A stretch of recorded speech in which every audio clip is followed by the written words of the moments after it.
expense account to Homicide Bureau, Department of Police, City of Hartford, Connecticut. I in no way expect the Bureau to honor this statement, but since it's my regular form of report, I will use it for convenience. The following is an accounting of expenditures during my investigation of the Glen English matter. My interest in the case has been a purely personal one. I have no fault to find with official procedure after his death or after the 2-year-old murder that was at the bottom of the whole thing. I'd known Glen since about 1947, the girl he married longer than that. In 49, after studying under the GI Bill, he turned in his private operator's license and opened his own law office. Since then, I've called on him when I needed something, and he's called on me. So it wasn't unusual that he phoned me at about 10:30 the night before I read of his death.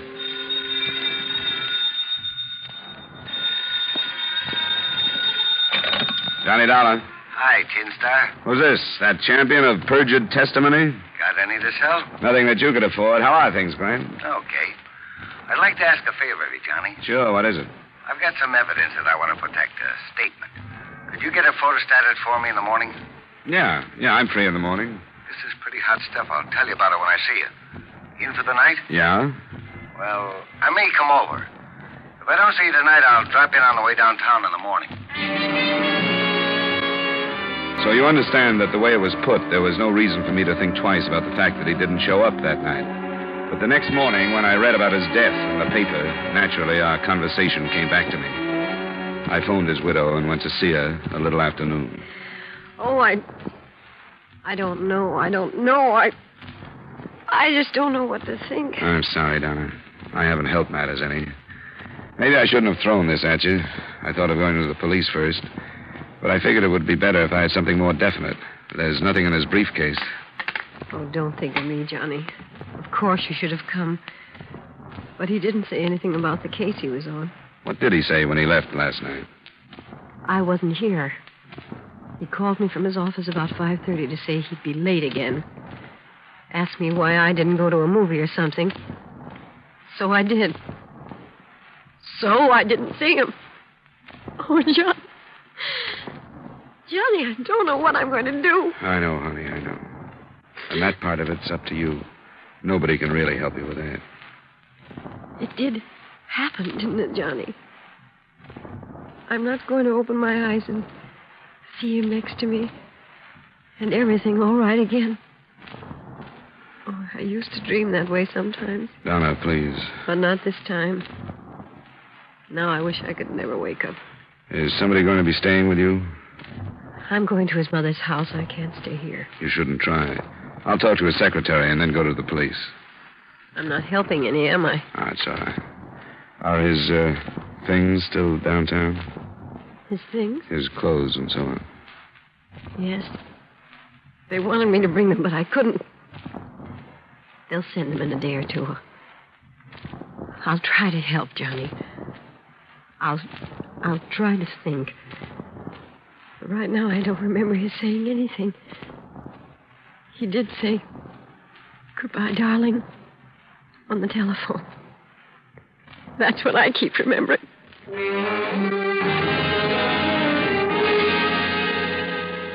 I hadn't been with him very long, Mr. Dollar. Not long enough to know as much about his business as much as some secretaries know about their employers. You know what I mean. Yeah. When I left the office at 5 last night, he said he had some work to do and would lock up.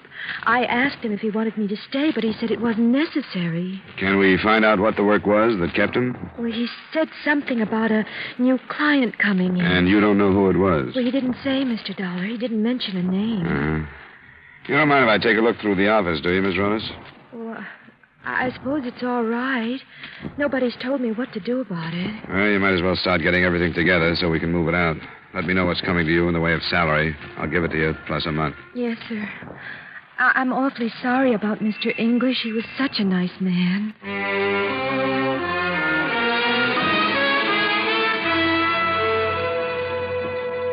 I didn't really expect to find anything of value in his files, and I was right. Most of his cases were unimportant civil suits.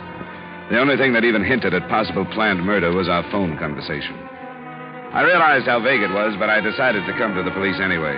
I was received by your Lieutenant Frank Dolger, who sent for the reports on the case and led me to his office. Yes, sit down. Thanks.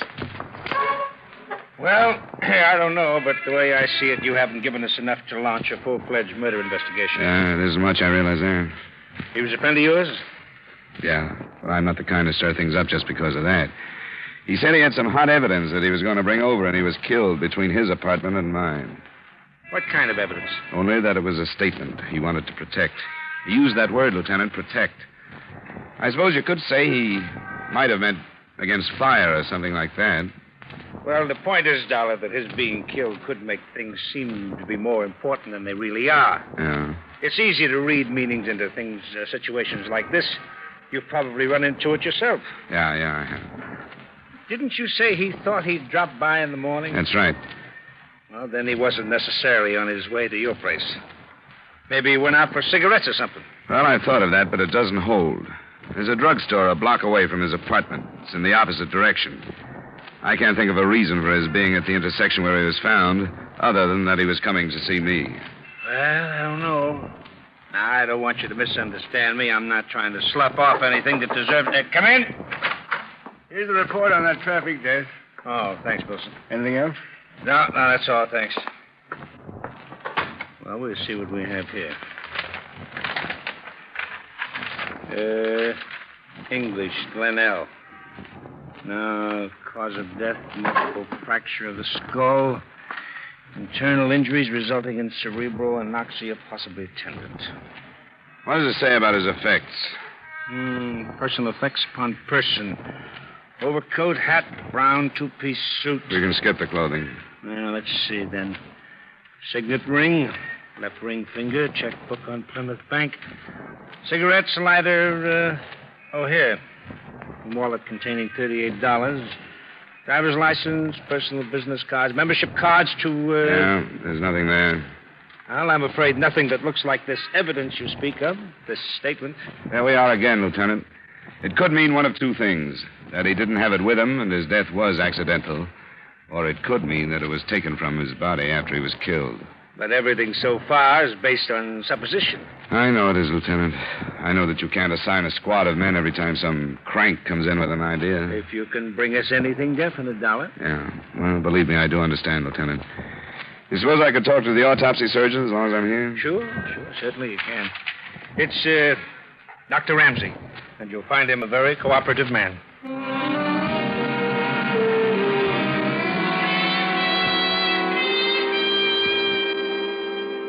Proof that the victim was not killed willfully? It appears he was struck and thrown against a parked car, his head striking the bumper. But the automobile, as lethal as it is, would hardly be a foolproof weapon to be used in willful murder, would it? No, I guess not. Is there any way to figure how fast a car would have been traveling to cause that damage? No, not a way in the world. Although the internal injuries would seem to indicate quite some speed. Thanks very much, Dr. Ramsey. I won't take any more of your time.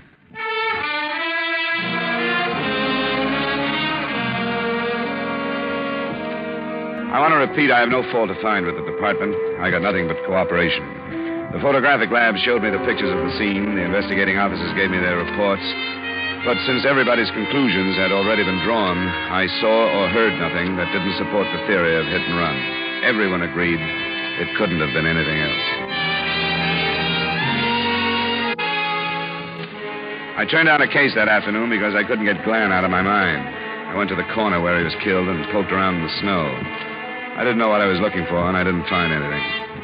The people living near the corner had already been questioned by the police and repeated to me that they hadn't seen or heard anything the night before. And that evening, in spite of a promise made to myself that I'd leave her alone for a while, I went to see his wife again. It's all right, Johnny. Something happened to me after I got here and spent some time with his mother. She's so brave, I feel ashamed of myself. I'm okay now. What about you? Oh, I can't get any place, Donna. Can you talk with me about it? Sure I can. Yeah, it's driving me crazy. I saw his secretary, and she mentioned that he was going to meet a new client. When he called to tell you that he'd be late, did he say anything about that? About meeting somebody? No, he'd been working late quite a bit the past few weeks. He had a case coming up in the morning. I know. I went into that at the office. It's not what I'm after. What did he say? Can you remember? Word for word, if possible. Yes, I can. Because I said most of it. I was being a typical wife. I didn't like him working at night, and I lost my temper. I didn't give him a chance to explain anything.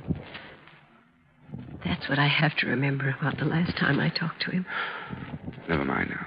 Come on. He didn't mention anybody. Just that he'd have to work late. Will you give me the key to your apartment? Yes. I'll have to go through his things, Donna. I didn't want to ask you to let me when I was there earlier, but now I've got to. I've covered every other angle I can think of.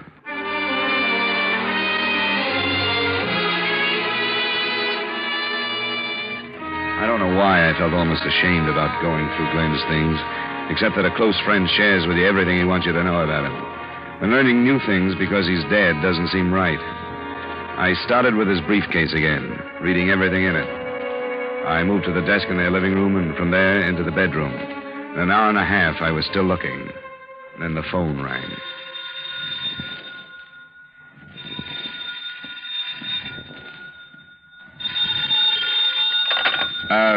Hello? Is Mrs. English there? No, she isn't. Who's this? My name is Dalla. I'm a friend of hers. I take a message? I've been trying to get her all afternoon. I wanted to tell her that was no accident, how her husband got killed. What's that? He was murdered on account of something I told him. Who is this? I'm not saying. Not now, anyway. You're the client who was with Glen last night? Yeah, that's right. We wrote up a paper. He told me about it. Listen to me. You've got the information I've been looking for. I've got to see you. You go see Warren Kelly. He's the one that had him killed. Warren Kelly? Who is he? Why would he have Glen killed? Are you a lawyer, too? No, I'm a private detective. Glen was one of my closest friends. I've tried to tell the police that it was probably murder, but I can't get any place with him because I haven't had anything definite. If you've got some information, won't you give it to me? You're willing to pick it up after what happened to him? Where can I meet you? All right. If you're game, I am. I sure got nothing to lose. You'll have to come here. I'm being watched. Where are you? You know Caruso's Cafe on Front Street? I'll find it. Ask the bartender for Bruno. But you're sticking your neck out. You're liable to end up where your pal is. Just don't change your mind, Bruno. I'll get there as fast as I can.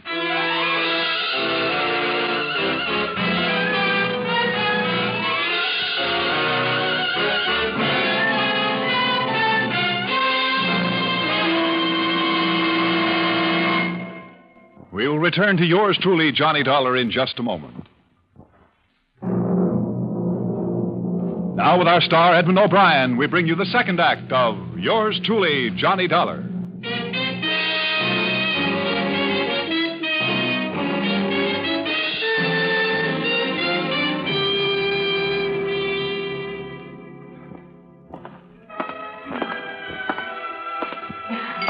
Good evening, sir. What do you have? I came to see Bruno. Said you could tell me how to find him.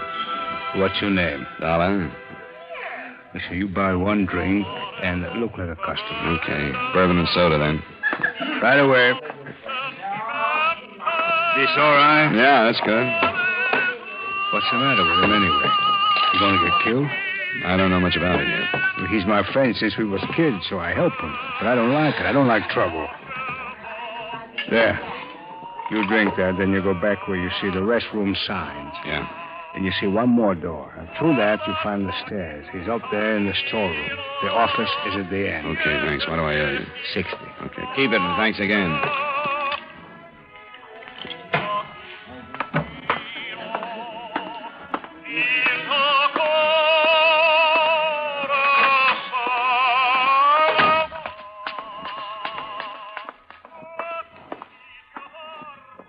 Who's that? Dollar? Yeah. All right, I'll turn the light on. All right, come on in the office. Is it Mr. Bruno? Yeah, it's Bruno Vic. I'm sorry I got your pal killed. So am I. But he didn't have to take you as a client, I guess. What's it all about? How much did he tell you? Nothing except that he had a statement. He was going to meet me tonight with a notary, and then he said it would hold some water. What made it worth killing Glen over? What was in it? The names of the 3 men that killed him. They got the paper, I guess. They got it. Who are these three men? This Kelly you mentioned. That seems to ring a bell. Yeah, he's one of them, Warren Kelly. The other two are Nat Reiner and Alex Shaw. This is what happened. I didn't mean for it to ever go this way. I told you, pal, he was as hot as I was as long as he had that paper. He shouldn't have been out on the street. That part of it's past. What happened? Well, not many people know it, but Kelly is one of the big bosses of the syndicate around here. His front is a contracting firm. He got where he is because he got rid of the guy who was standing in his way. Maybe you remember Ed Waters. Yeah, vaguely. That was quite a while back. Yeah, 2 years. Kelly wasn't even questioned because nobody knew what happened to Waters. But I do. I was with Kelly when he killed him. I helped bury his body. I know where it is.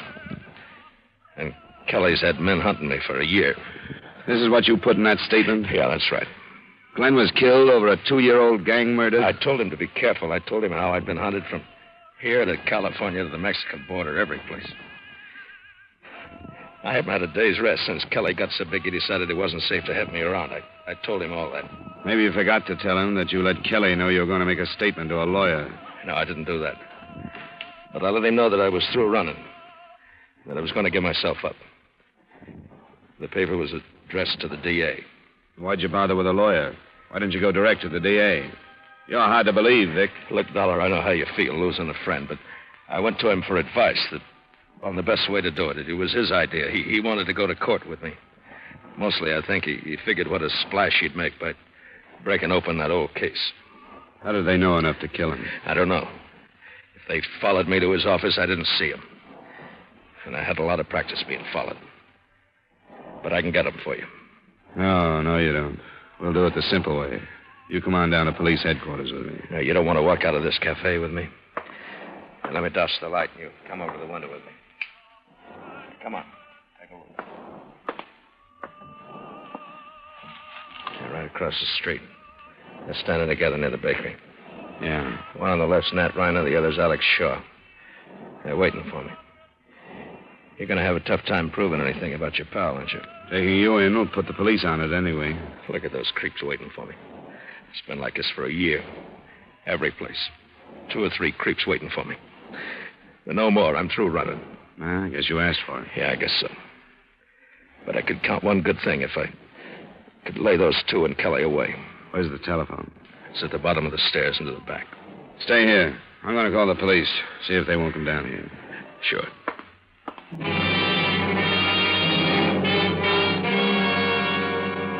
I realized that I still faced the same situation. I was phoning in about a material witness and 2 suspects in the death that the police had filed as accidental. Lieutenant Tolger was off duty, and the desk sergeant wouldn't give me his home number. I gave up in something less than 5 minutes, but during that time, Bruno Vick had come down the stairs and passed without my seeing him. The first inkling I had of what he was doing was a shout from the bartender. Bruno, where you going? Vic, come back! Where are you going? He's got a gun! Vic, don't be a fool! Ryder, Shaw, you're waiting for me. What happened? What's going on? Vic. Is that Bruno? Bruno, is he dead? Yeah, he's dead. Who's that one in the street?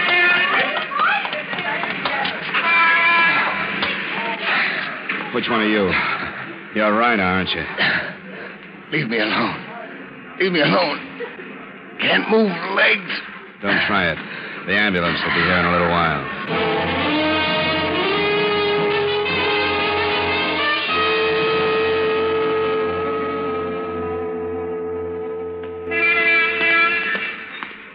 Well, Dollar, they tell me you finally made a murder case of it. I finally have something like evidence that's what it was from the beginning. This one is Bruno Vick. He's the one who made the statement Glen English was killed for. The other one over here is still alive. He's Nat Reiner. Well, how you feeling? Leave me alone. Tell the lieutenant about that hit and run last night, Reiner. Get away from me. Well, any more? No, Reiner was here by himself waiting for Vic to come out. He fired first before Vic saw him, and Vic just managed to get a shot off before he died. That's a lie. If you want to take the rap alone, Reiner, I'll lie all the way up to the Supreme Court to help you do it. Well, we'll have a little talk later on.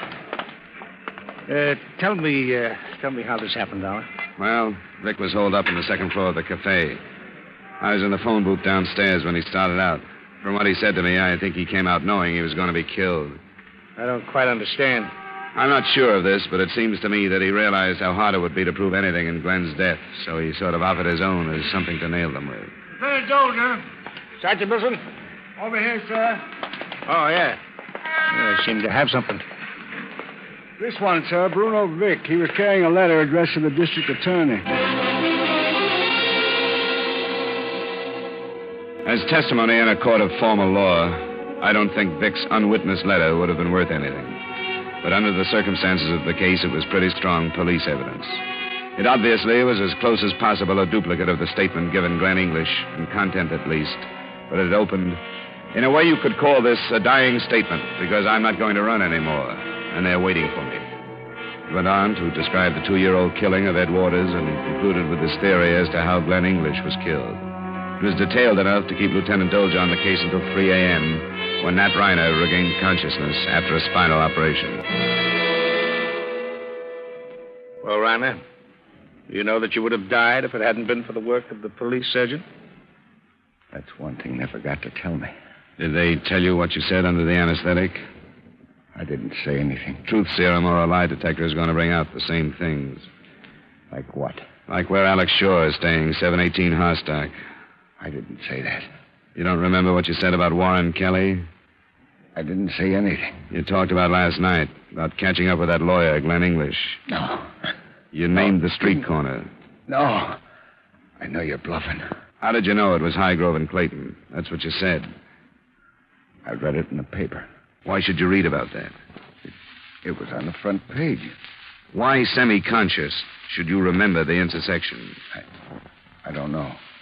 I don't believe you. Believe what? That I said we were there. You and Alex Shaw. We weren't there. Where were you? We've got more than you think, Reiner. You've got nothing on me. We've even got the truth about Ed Waters. We know where his body is buried. You want to get mixed up in that one, too? What do you want? Well, first you understand that these aren't police methods. Nothing you're saying can be taken in evidence against you. But you killed a friend of mine. And if I can make the lieutenant go out of the room, we'll get this settled in a hurry. What do you want? First, I want to hear about that hit and run last night.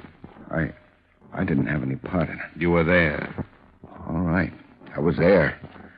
I'm the one who followed Vic to that lawyer's office. His name was English. I followed him home, and we waited for him. When he came out, we followed him in the car, and at the corner, we pulled in front of him when he stepped off the curbing.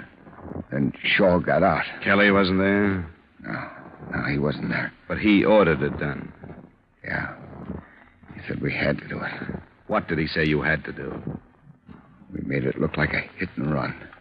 He had Vic's paper in his pocket. Shaw took that, and then we made it look like a hit and run. Shaw slugged him first, and then we used the car. Enough, Lieutenant? Yeah, I think so. He'd better get some rest.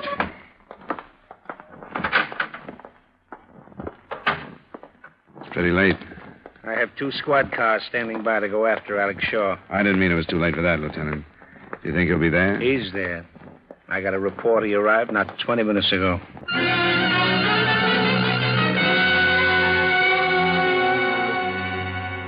.718 Harstock, as the department knows, is a building that should be burned out of Hartford. It's been a sore spot, a root of trouble for long enough. It holds 12 families, and Alex Shaw's apartment was on the top floor in the rear. Lieutenant Dolger's men were given positions that covered all the exits, and he and I went up.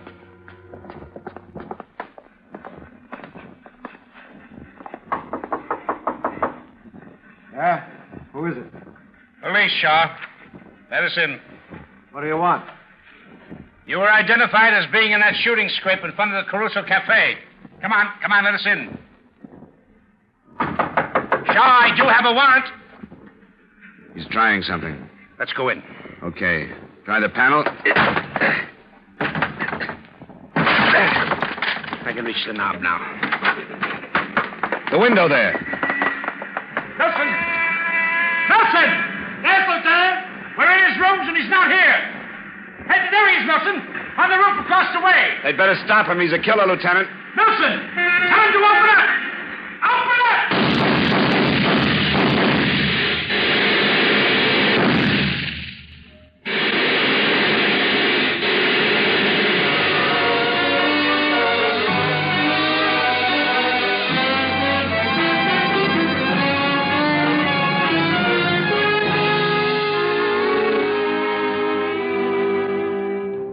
won't bother with any final entry or any expense account total, since this statement will only be read by the police.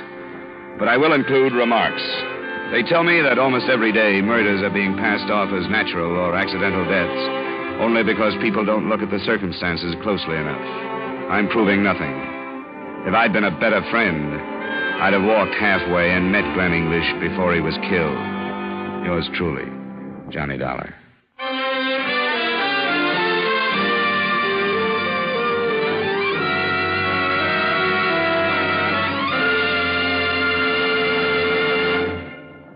Yours truly, Johnny Dollar, stars Edmund O'Brien in the title role and is written by Gil Dowd with music by Wilbur Hatch. Featured in tonight's cast were Jeanette Nolan, Jim Nusser, Gene Bates, Wally Mayer, Jay Novello, Edgar Barrier, and Bill Conrad. Yours truly, Johnny Dollar, is transcribed in Hollywood by Jaime Del Valle.